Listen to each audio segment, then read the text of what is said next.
Deste ano 2022 imos oír moitas veces que Florencio Delgado Gurriarán é o poeta do Valdeorras e creo que é de xustiza se recoñecelo porque calquera que se achegue a súa poesía poderá comprobar a omnipresencia das paisaxes, da fauna, da flora,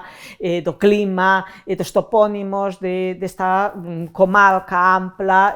na que el naceu. Cabe esperar tamén que a súa lingua responda tamén a esa realidade e, en certo modo, sí que o fai, porque está claro pois, que a base da lingua de Florencio Delgado Gurriarán é valdeorresa, e é lóxico que así sexa, porque a lingua na que aprendeu a falar, a lingua que levaron os seus pais cando emigran a outras rexións españolas, a lingua que el volve continuamente, e iso vese moito no léxico, moi rico o léxico que utiliza el ao longo de toda a súa obra, e tamén, de vez en cando, salferida de pequenas mostras de tipo morfolóxico que eu entendo que non son casuais, o sea, non é que se lle escape, senón que el tamén utiliza iso como unha especie de paisaxe lingüística en que quere colocar a súa obra. Por exemplo, cando di corazois, ou cachois, ou cando di el bei en vez del be.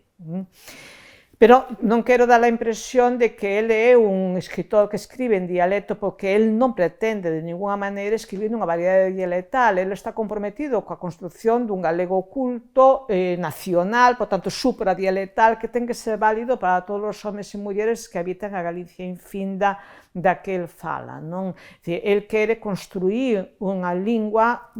culta galega moderna e contribuir a iso. Por tanto, ademais desa base valdeorresa como punto de partida, el vai sumando achegas que proceden pois, de convivencia con galego-falantes de outras comarcas moi distantes da súa, ás veces, de lecturas como as que el fai dos clásicos, que fai dos seus mestres do Seminario de Estudios Galegos ou da xeración Nós, e incluso lecturas do portugués. Eu espero que deste ano 2022, en que tantas persoas se van dedicar ao estudo da súa vida, da súa obra, pois se xurdan estudos que poñan de manifesto a importancia relativa destes dous aportes, tanto o de raíz valdeorresa como este outro da aluvión que el foi